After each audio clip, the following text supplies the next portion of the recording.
Welcome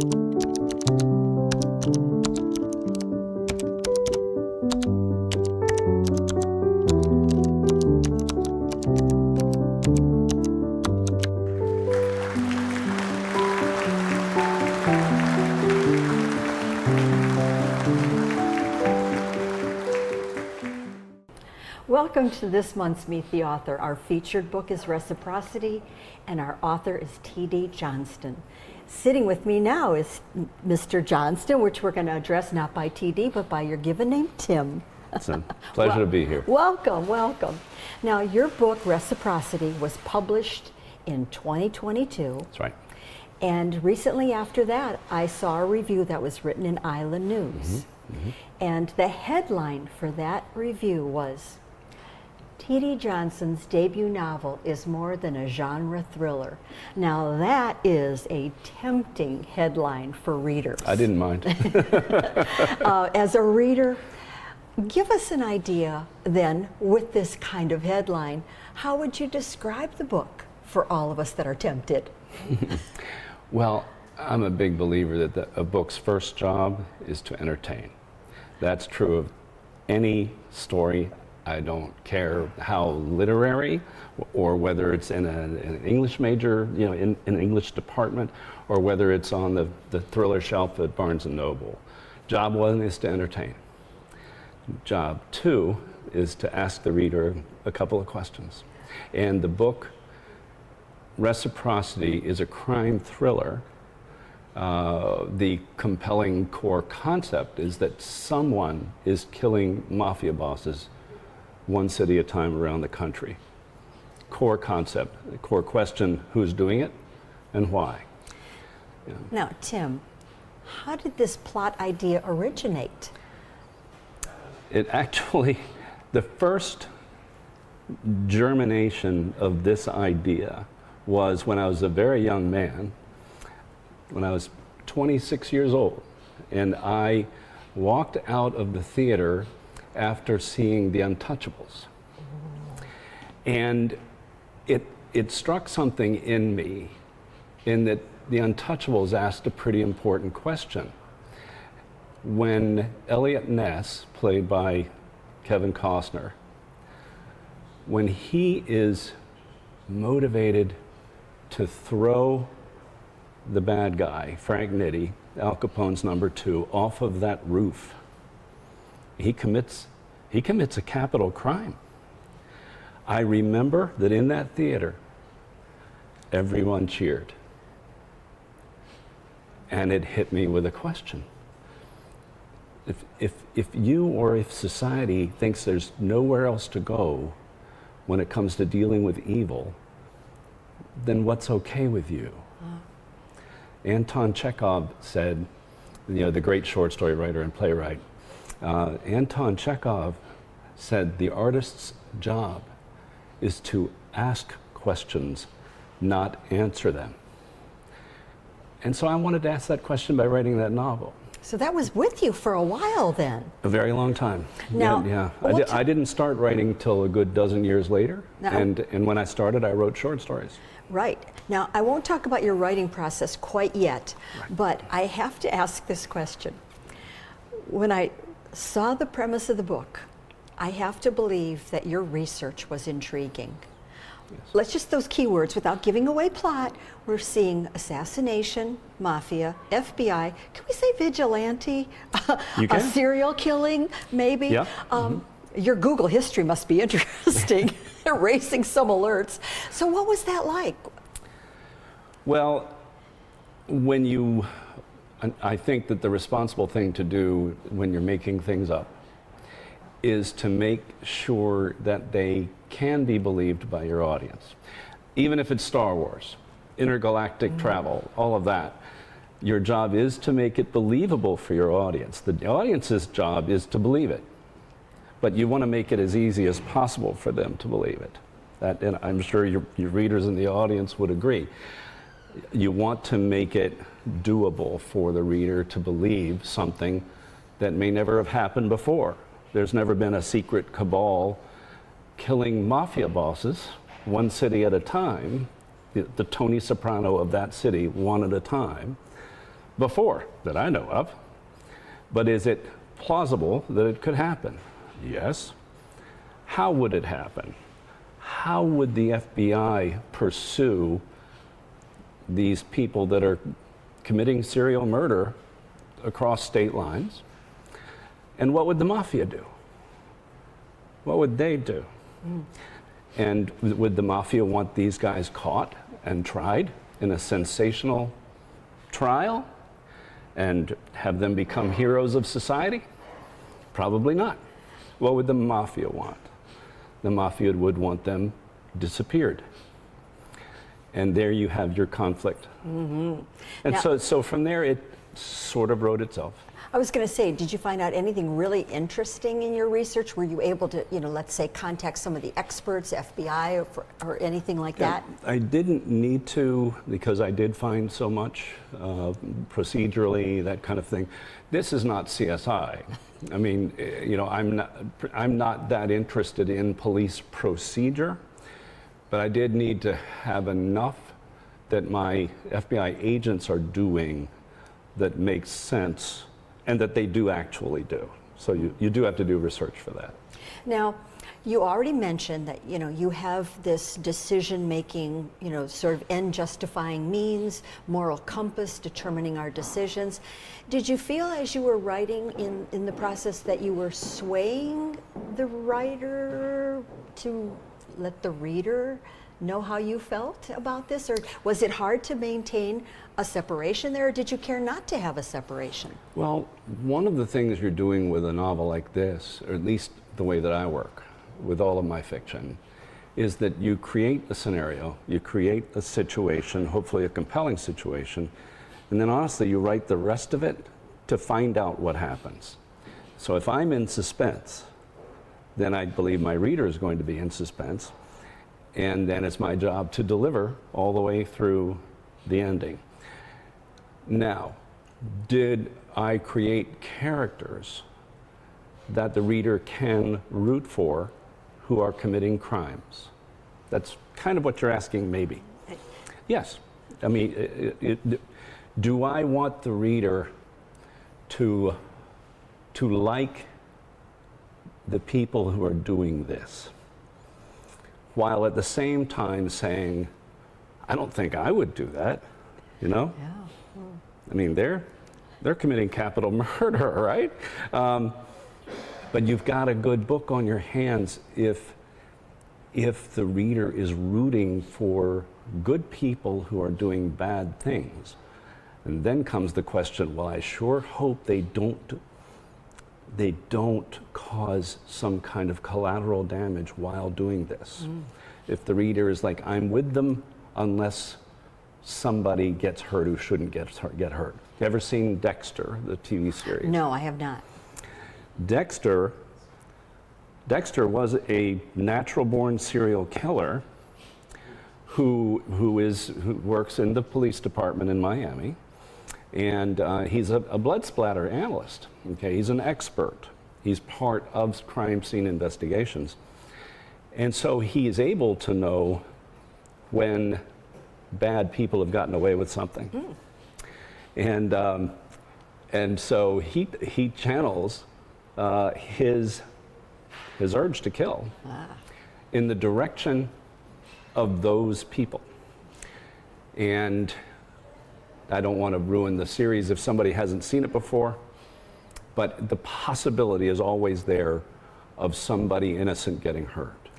Now, is it more fun to write the evil parts or the good parts? They always ask actors. That's a wonderful question. They always ask the actors, do you want to be the villain or the hero? Yeah. How about in the writing? Well, I wrote a character named Fingo, Fingo, for this novel, who is a Sicilian hitman in Palermo, Sicily, who is brought over by the American Italian Mafia to hunt these guys down and make them forever disappear, Jimmy Hoffa style, just gone. And he was a really fun character to write. And I don't go many places when I'm on book tour and without having people ask me about Fingo and what it was like to write Fingo. And Fingo is a character I created who scares me. And again, I wanted to, with that kind of antagonist, I wanted to create one that would frighten me, even though I invented him. If he scares me when I pick up my book and read it, then I know my reader is in for a good ride. Now, this is an intriguing book to maybe ask this question, but did you find any of your personal family or friends that drew in some of the characteristics from these characters? That's a great question. I've done that in some of my fiction. And as I said, I was a short story writer for years before writing this first novel. And so there are times in my short stories that are a little more literary, where I will draw from someone that I've known, whether it be on the protagonist side or on Fingo. the antagonist side. Right. Please don't tell that relative that you did that. But for the most part, no. But for the most part, not really. But certain types of people that I've engaged in my life will kind of combine to become a character. Mm-hmm. Yeah. Now, you mentioned your career as a short story writer. You had a prolific career there. We sort of have a really sort of return visit here, because our last featured book was Short Story America, Volume 7. You've edited all 7 volumes. Yep. So we've really talked about this editing and the short stories. How's this transition been to novel? Well, the short story art form, I adore it. And any of your viewers who haven't, as grown-ups, read a lot of today's short stories, they don't know what they're missing. When you find the masters, the ones that are really great short story writers, it's just as compelling or more than the best novels. So my interest is split as a writer and as a reader. I love to read short stories, I love to read novels, and now I write both. My first collection of short stories, called Friday Afternoon and Other Stories, won the International Book Award for Best Short Fiction in 2017. And so at that point I thought, well, I'm going to keep writing short stories for the rest of my life. But after my second short story collection, I finished writing it. I had not even sent it to publishers yet. I had been developing that itch to write a novel. They're not the same animal. They both require a lot of discipline, a lot of routine. But a novel, that was something I wasn't sure I could tackle. And I was really hopeful that my lifelong love of novels as a reader would assist me. I had developed the mechanical ability to write fiction from writing my short stories, but turning to long fiction, I wasn't sure whether I could sustain a story for 500 pages in a way that would satisfy me as a reader. But I found that I could, and that's what I've done. Now, if there's a road and the fork goes novel, fork goes short story, where do you see your upcoming events as a writer? Well, my agent has my next 2 novels in hand, and she is apparently very close to potentially a 3-book deal. Okay. Which would include reprint of Reciprocity, plus a second Reciprocity book, and a novel, a standalone novel called The Daffodil Society. This really has come from Universal Studios optioning Reciprocity. I was going to ask about that, because this sounds like a movie that I'm buying my ticket for. Universal optioned Reciprocity as a multi-season television series. Ooh, even better. Yeah, even better. Yeah, I'm wildly thrilled. I feel very lucky because I know a lot of really great writers out there, and we're sort of all in that same boat. Like, you got to write for the love of this, because the bottleneck is so harsh in publishing and in Hollywood. You can't write anything counting on something happening. You write something that you think's good and see what happens. And yeah, I'll never forget my agent calling me on a Friday night about 3 months after the book came out to give me the great news that a producer had read it at Universal and was right away pitching it to the suits upstairs as a TV series. So. Okay, Tim, so that sounds like upcoming plans for you. Will you remember us, little people, when you get up there and come back to tell us about your new book? I would come back to Sun City as often as Sun City wants me. I love the Low Country. We lived in Beaufort for 14 years. We still have our house on Ladies Island in Beaufort. And matter of fact, we were there just a few weeks ago. It's a vacation rental, Airbnb. You got to pay the mortgage. But we're planning to retire there. I wrote all of Reciprocity there at that house. So it means a lot to me. Yeah. Well, I am so excited that you shared that news with us because I had heard an inkling of it. I don't know how or when or where, but I was like, could I get him to say that on Sun City TV? But thank you so much. This is going to be an exciting evening to hear your presentation. Well, thank you so much, Georgia. Take care. I really appreciate it. Thank you. Anton Chekhov. Raise your hand if you've ever heard of Anton Chekhov. Okay. Russian short story writer and playwright extraordinaire. You can't visit an MFA or MA program in creative writing in this country without somebody talking about Anton Chekhov, and rightly so.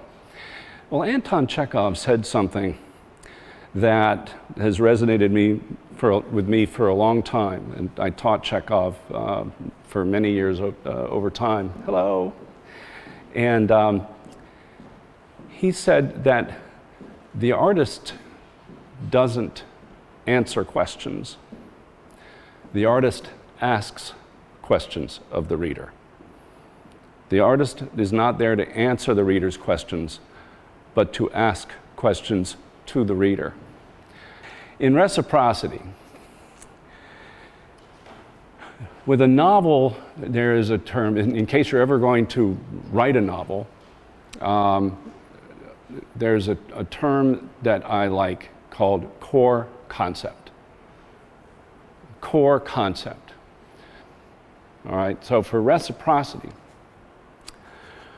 what if the #1 Mafia, Cosa Nostra boss in major city after major city after major city is being murdered, assassinated, whatever word you want to use for it, about a month separating each one? How many of those events would it take in different cities, different states to draw in the FBI? I wouldn't say 2, but I would say 3. All right, so that entered into my core concept because I was going to need a couple of central characters who are FBI agents to tell this story about the hunt for a secret cabal that is killing Tony Soprano, city after city after city. John Gotti, Lucky Luciano, you name it, those are the stature of mob bosses that are going down. Who's doing this? And then you write the novel. What would the Mafia do? Does the Mafia want them caught and brought to trial? Big, famous, sensationalistic trial where half the country says those are heroes? Probably not. They want them disappeared, don't they? Core concept. Mafia wants them disappeared. And as badly as possible. Not only never to be seen again, but to pray for the end before their end actually comes. Right? That's what they'd want. The main FBI agents are 2 men. One is named Jack Hanratty. Lives in Milwaukee. He's the Milwaukee Organized Crime Unit chief. And he is home Christmas Eve and arrives home, and on the white garage door is an envelope. Okay? And still only about a quarter of the way into the novel. But I can read this to you without it being a spoiler. I've set things up for you to know who Fingo is. you find out pretty early anyway, so this is not a spoiler for you. You may guess that Fingo may have certain of his own manner of doing his work. Okay? So, Jack opens this envelope. His wife has gone to bed. She's pregnant with their first child. And they have a Labrador Retriever. And that's who's present in the living room as he reads this letter that was taped to their garage door. Didn't arrive in the mail. Dearest Special Agent Hanratty, I am far from delighted by the circumstances which make us comrades in arms, but you should know that I am a new fan, not simply a man who wants to find, open, and destroy the same package for which you are searching so diligently and publicly. It pleases me to know that you live in such a private neighborhood. I can only imagine that your comely wife enjoys her communion with nature as much as you do. When you are home, of course. What does she enjoy when you are away chasing criminals? Or away chasing annoying pretenders who have it in their heads that murdering sons of my homeland can be of benefit to anyone? There are 10 able men in possession of your wife's photograph. Men who yesterday had never heard of Rachel Hanratty, nor Jack Hanratty for that matter. When you leave for Miami, as surely you must given the nature of your toils, the Miami mob boss has just been killed. 6 of the aforementioned able men will remain here in this frigid land to see to your lovely wife's health. You do much for your country, Agent Hanratty. I am confident that your work is severely underappreciated. In my homeland, respect for work done well is not held back for fear of creating in the recipient of praise the big head, as you say in your society. On the contrary, such respect is worn on the sleeve, to borrow again from your rich tradition of trite expressions. So, too, is disdain for performances which fail to approach standards of reliability and responsibility. You have many responsibilities, Agent Hanratty. Responsibilities to your employers, responsibilities to your family, responsibilities to justice. I here present to you an opportunity to live up to each of those responsibilities. Let's see whether you can agree that my idea for helping you meet your expectations is the only one which will work for you. I propose that when you are within hours of capturing these maggots, you will provide to me, through conduits, the precise location of any or all of said larvae. You see, by doing that, you meet all of your responsibilities. Very economical, very efficient, no wasted effort. Your employers, the taxpayers of the United States, are spared a long, expensive, sensationalistic trial, not to mention the costly, lifelong incarceration of the tub scum perpetrating these acts against Cosa Nostra. Further, this is a chance to meet your obligations to your family. You avoid needless hours and days away from home to assist some idiot federal prosecutor in the tedious preparation of witnesses and evidence for a complicated trial of multiple defendants. Whew. You avoid the eventual assault of your attractive wife. You avoid the morning after in which your wife curses your name and memory in the 3rd hour of imaginative torture. An hour in which we share with her the option you selected, which led to her protracted suffering. You avoid learning the, quote, hard way, again the trite American expression, that the word suffering is entirely inadequate for the manner in which your wife spends her final conscious hours. No, no, no, no. Make that days. Or you avoid having to trot your wife all over the continent in an effort to protect her from me and my charges. Not a life she would enjoy and completely impossible on your salary. And you avoid having to mention this letter to poor Rachel.